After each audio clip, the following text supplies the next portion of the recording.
welcome back to the Circlecast.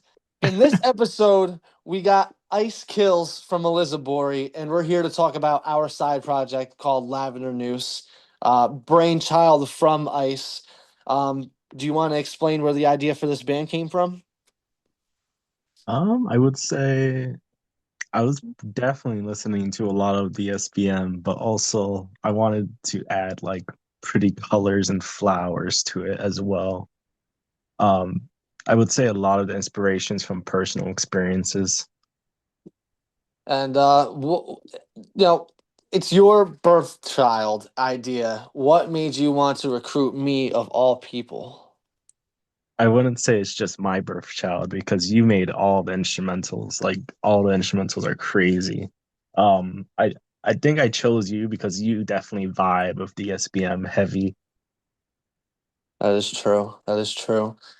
Yeah, when I say birth child, it's more or less like your idea, and you asked me to be a part of it in forming that artistic vision you have going on because you're a fucking visionary, just to say the least.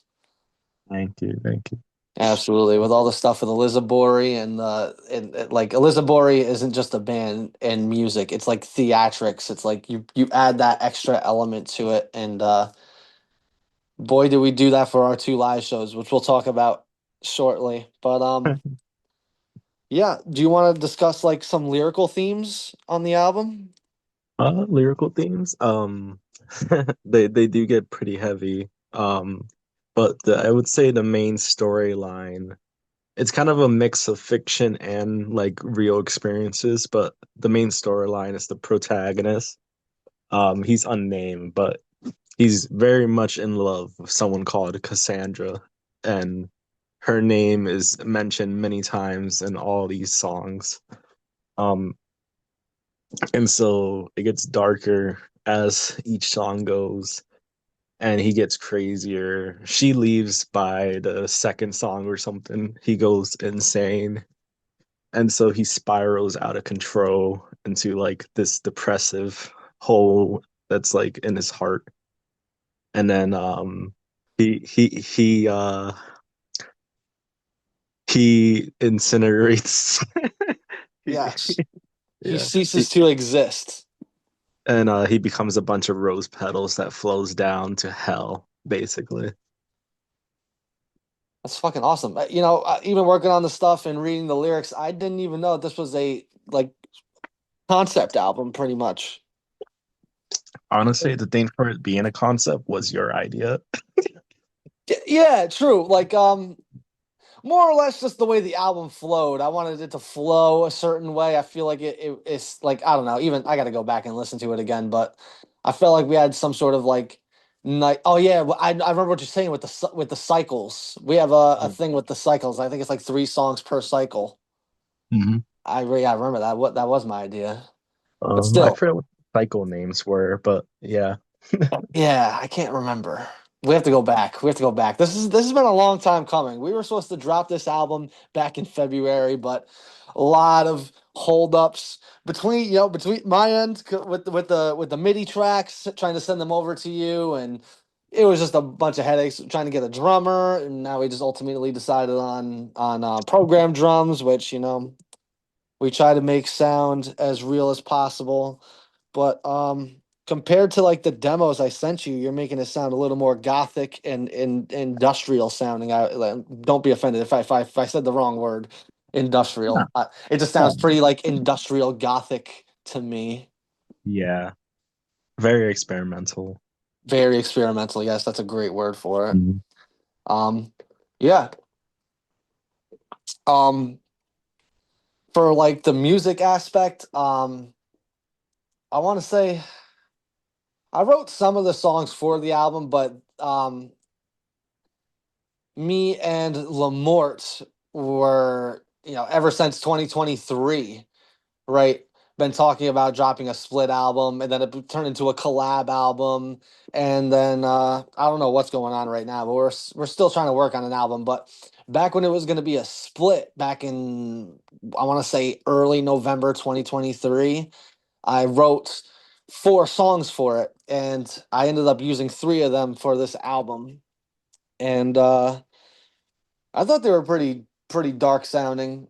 I had to come with the big sad, and I feel like also I've expanded on them, like making them a little bit more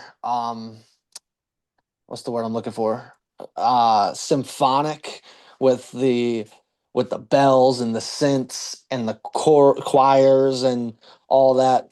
Especially in the track, I want to say it's "To Be Known by You," right? Code Name Yeah. Part One. Yeah, to be known by you. Yeah, that's another thing too. Is like I sent all these songs to Ice in the drive with code names, so that way I knew what songs were which, and I'm getting a little more known with the song titles. Um, but yeah, they were all code names, and that part one track, which is a two-parter, "To Be Known by You" and March 11th.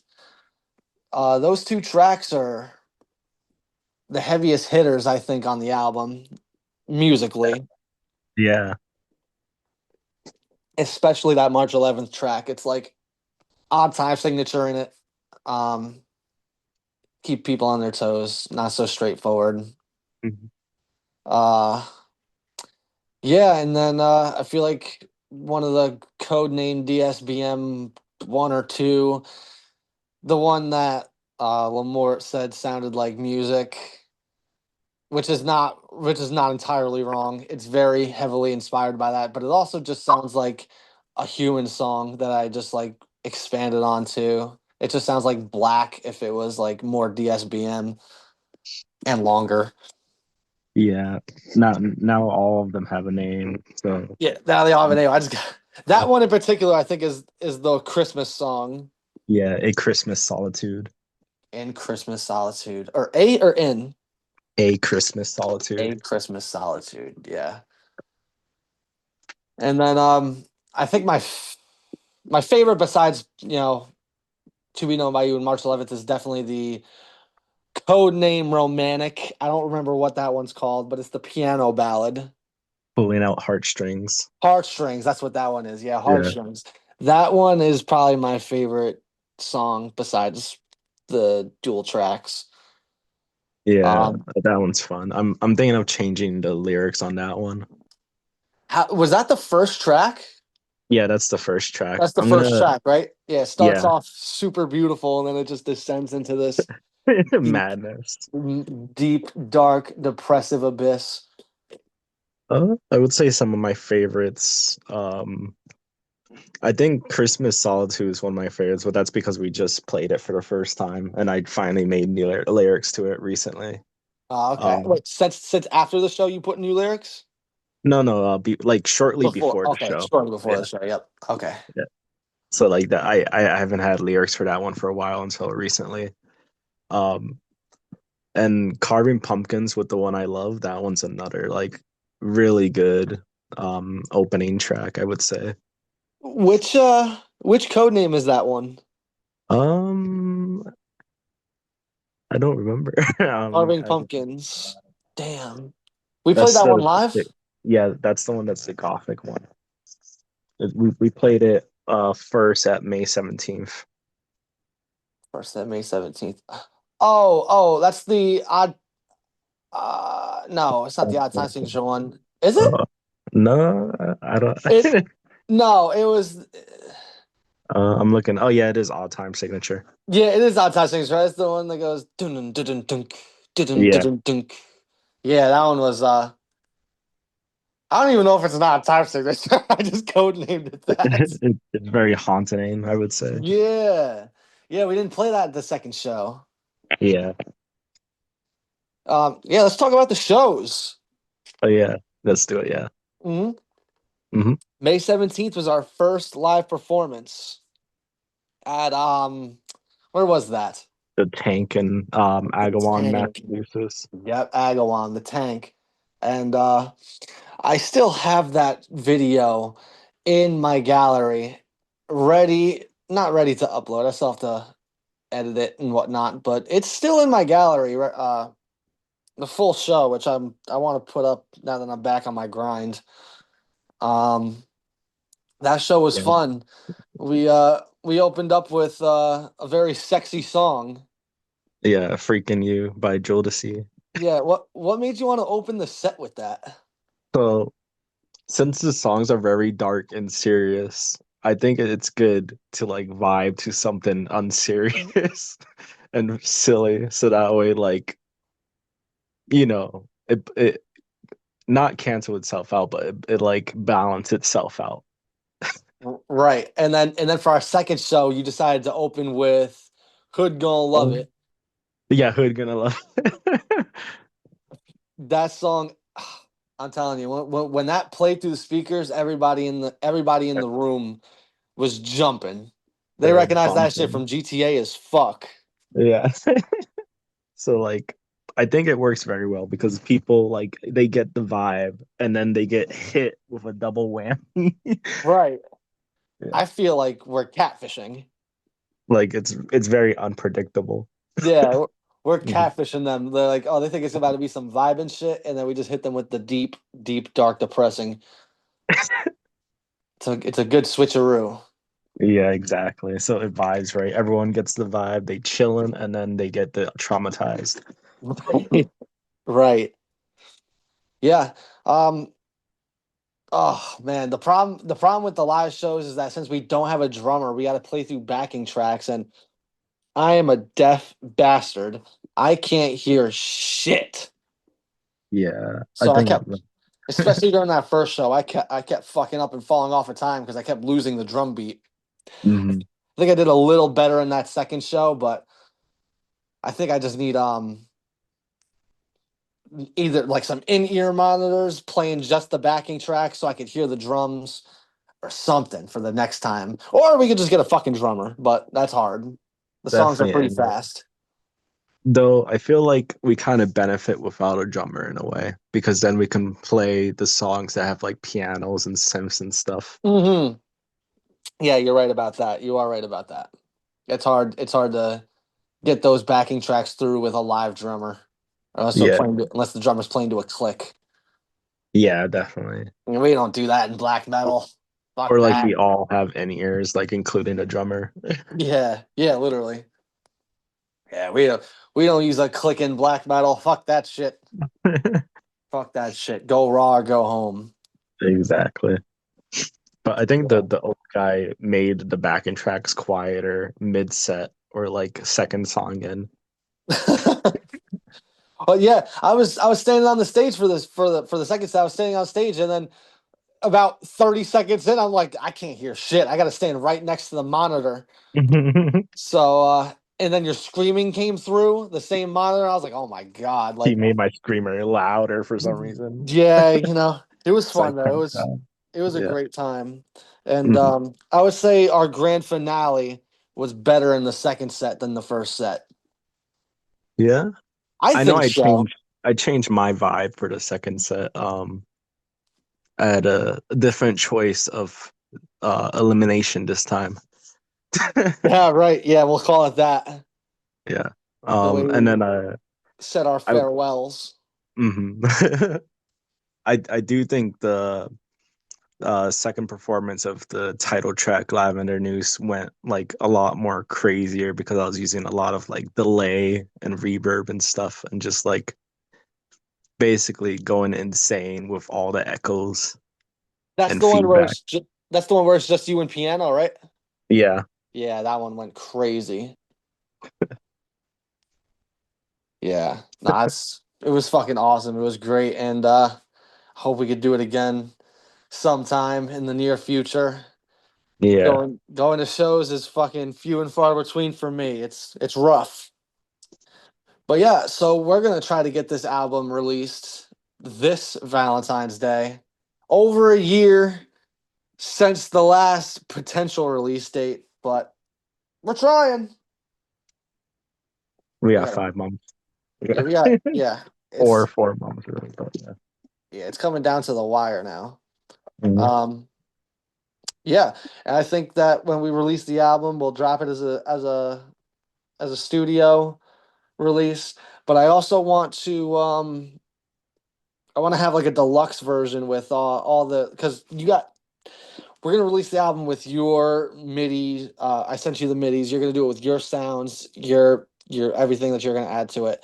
I want to have a deluxe version where it's instrumental demos of how the songs were when I sent them to you. I feel like that'd be a cool deluxe version. Then maybe like some live versions of the songs on there too. Like it'd be a really cool thing to do, I think. Yeah, yeah, that would be cool. So how about that interview with the Bimbo Bandaids? I texted them. They said they were gonna post it tomorrow, but that was a week ago. So I have to text them again. I don't even remember what questions they asked. But yeah, if we can get that other interview out, we'll have two Mm, talking spaces about it. Yeah, speaking of the Bimbo Band-Aids, we were supposed to do interviews like on each one. Like they're supposed to interview me for Circle Beneath, and I was supposed to interview them, but it just never came to be. They're just busy people. yeah, they are pretty busy. Yeah. They're putting on shows now. Yeah, I know. That's fucking awesome. I know you wanted to re-record all the guitars, right? Yeah, I want to re-record everything, yes, but I still need to my amp is so shitty. Yeah. Um, and I want to get a combo amp. And once I do that, pretty much. But do you still have all the MIDI files or no? I think I do have to check the files on my Google Drive. Okay, yeah, because I don't But I don't think I have any of the MIDI files left, or if I do, they're in some account that I can't access anymore. I'll have to okay, redo all of them. If not, it's just a pain in the ass. make sure. And I'm a lazy fuck. Yeah, I think all the MIDIs are here. I'm looking through each file. Okay, cool. Part Cool, cool, one, part cool. two, romantic, weird. Yeah, all the MIDI files are there. All right, that's awesome. That's cool. Mm. So yeah, once I get another amp, I'm gonna re-record everything. I'm gonna get a combo amp so that way it's easy to bring to shows. Yeah. That Um, I and also have like my really good amp at my house, but I know it's gonna be hard for you to come here. yeah, that's another Uh, thing too. Yeah, if I ever did come out there, I would just record them all in the one fucking day because they're not that hard to play. I wouldn't fuck up that many times. And if I do fuck up, hey, it's just fucking. It's not supposed to be perfect. It's black metal. That's true. And we have like a whole day for you to do it. Yeah, And yeah, it's fun. honestly, you can probably sleep in the studio too, since there's a bed up there now.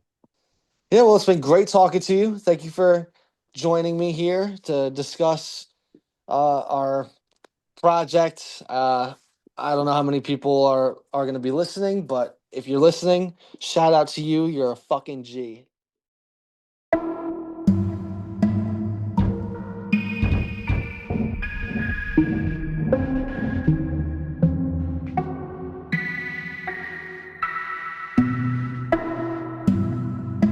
My heart breaks into sharp edges. Your anger scares me. I walk on burnt bridges, buried under broken glass. Treat me like dirt, so I can be obedient. Treat me like that. Keep yourself in control.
Untitled